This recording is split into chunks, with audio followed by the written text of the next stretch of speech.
This Andre Ward versus Edwin Rodriguez fight has been surrounded in controversy ever since it was even suggested. At first, Rodriguez didn't even know if he was going to take the fight. One week we hear the fight was on, the next week the fight was off. Rodriguez wanted more money. It was a very rocky negotiation process for this fight. And then when the fight got signed, Rodriguez was saying that he wants random drug testing. And Ward said he didn't want to take random drug testing, so that caused more controversy. And now at the weigh-in today, Rodriguez weighed in a full 2 pounds overweight. Andre Ward was easily made the weight. I think he was like 167 pounds or something like that. Rodriguez came in at 170. So he was a full 2 pounds overweight. And normally when fighters come in overweight, they just go off for half an hour or an hour and try and sweat it out and make the extra pounds, cut the extra pounds off. But Rodriguez apparently just said, I can't lose nothing. I mean, I'm not sure if he went away to try and lose the weight or not, but I'm just reading this information off Boxing Scene because I didn't actually see the weigh-in live myself. But apparently he just said, I can't lose no more weight. That's it. I can't spit. I can't piss. I ain't got nothing else to lose. So they managed to come to an agreement with the Ward camp that Rodriguez would have to pay, I believe, according to Boxing Scene, it's a $200,000 fine. It's quite a lot of money, man. $200,000 fine for the fight to go ahead. And he also has to agree to a weigh-in on the morning of the fight. And he's not allowed to weigh any more than 180 pounds.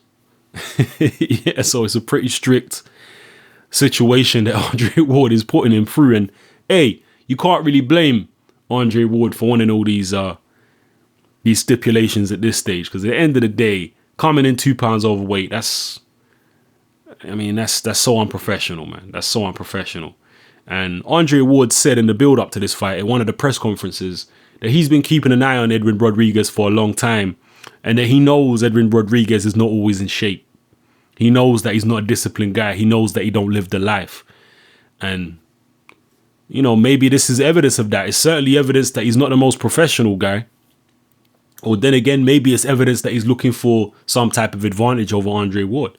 Maybe he wants to come in way bigger and more powerful than Andre Ward. Apparently Andre Ward, according to him and his team, is really not a very big super middleweight, and he makes the weight very easily, which is why he has no intention at the moment of moving up to light heavyweight. But, apparently Edwin Rodriguez's team say that he's been struggling at the weight for a long time, and he's actually a very big super middleweight. So I don't know, man.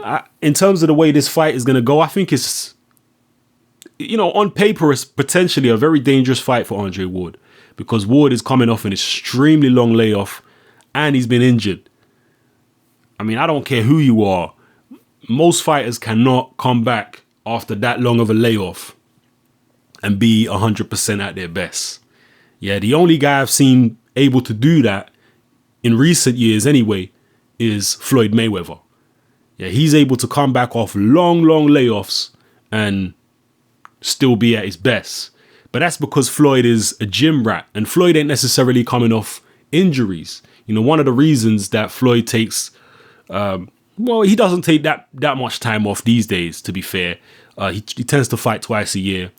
One of the reasons he only fights twice a year is because of his hands. He tends to hurt his hands a lot in his fights, so he wants to give them time to recover.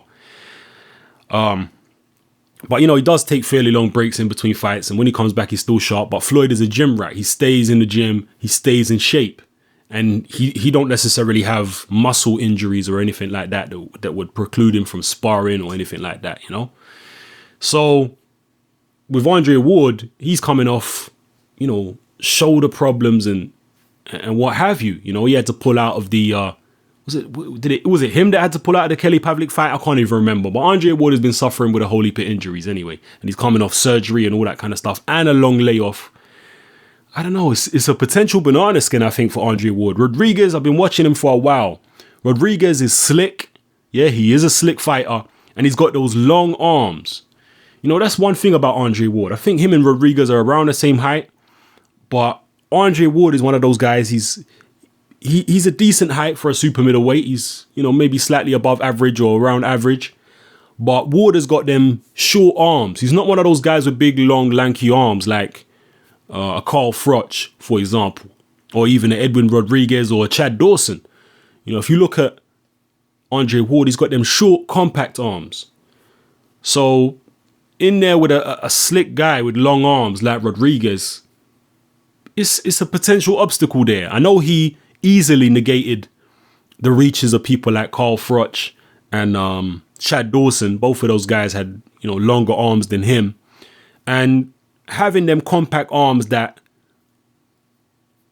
Ward has, he can use that to his advantage if he can manage to get on the inside against these long arm fighters, because they're not as able to get short punches off as Andre Ward is up close. So he gets inside. He just steps inside the reach of these longer arm fighters, and he puts them at a disadvantage because their long arms are more clumsy up close, whereas his short, compact arms and that compact, powerful torso that he has, he can really go to work up close, push them up against the ropes and all that kind of stuff.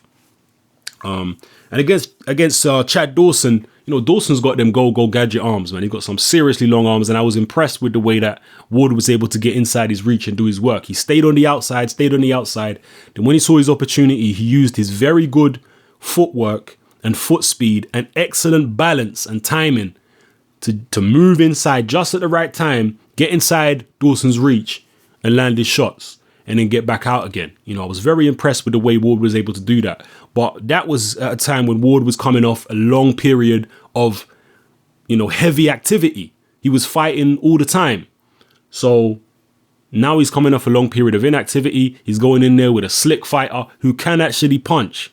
Yeah, Rodriguez can punch, and he is slick, and he's got a good jab. I've been quite impressed with Rodriguez. He's been one of the, prospects in the super middleweight division that I've been keeping my eye on, and I have been quite impressed with him. And in his last fight against Denis Grachev, he showed, his punching power. It's not like he really blew Grachev out of there in the sense that he, knocked him out cold or anything, but he certainly overwhelmed him anyway. He came out there all guns blazing, and he overwhelmed Denis Grachev. And that might be a tactic that he could use against Andre Ward. Just come out and try and overwhelm him. Ward has been out of the ring for a long time. Rodriguez is obviously struggling at the weight. He might not trust his own stamina, especially having to weigh in no higher than 180 on the day of the fight. So I don't know. It's going to be intriguing and interesting to see how it goes, because there's so many, odd circumstances and variables surrounding this fight. Andre Ward should win the fight. I think despite Rodriguez's slickness and his talent and his power, I think that Ward has got better ring generalship. I think he fights much better on the inside. And, Ward is always on his game. He studies these fighters. He's a consummate professional. And as he said, Rodriguez is a bit of a, not the cleanest living guy in the world outside of the ring. He does like to let himself go. And you would think in that type of situation, it's going to favor Andre Ward. But like I say, he's been out the ring for a long time. There's a lot of variables. So these are things you have to take into account. Obviously, I'm picking Andre Ward to win the fight. Yeah, I'm definitely picking him to win the fight. But I'm not 100% sure whether, how this fight is actually going to go. An upset. It's stranger things have happened, man. Stranger things have happened, especially in the circumstances. So I wouldn't totally dismiss an upset, to be honest with you. Like I say, Rodriguez does have those long arms. He is slick. He can punch. He could pose Ward some problems. Especially, I think, earlier on in the fight. The later it goes, I would imagine, as long as Ward's stamina and everything is there, the later it goes in the fight, I would imagine that Ward might start having the better of it, especially given Rodriguez's weight issues. But it's going to be an intriguing fight. I know Andre Ward is never the most exciting fighter in the world to watch, but he is a craftsman. He is a technician. He is pretty much Bernard Hopkins 2.0 for whatever it's worth. He's smart. He's crafty. He's dirty. he does what he has to do and he wins fights. So I don't know. Drop your comments below. Let me know how you feel this fight is going to go. Do you think any of these outside factors are going to make a difference in the ring? The issue with Rodriguez is weight, coming in overweight, having to weigh in on the day of the fight. Andre Ward coming off a long layoff with injuries. Will this stuff be relevant in the fight? Is it going to make a difference? Tell me in the comments below what you think. This is Hatman. I'm out.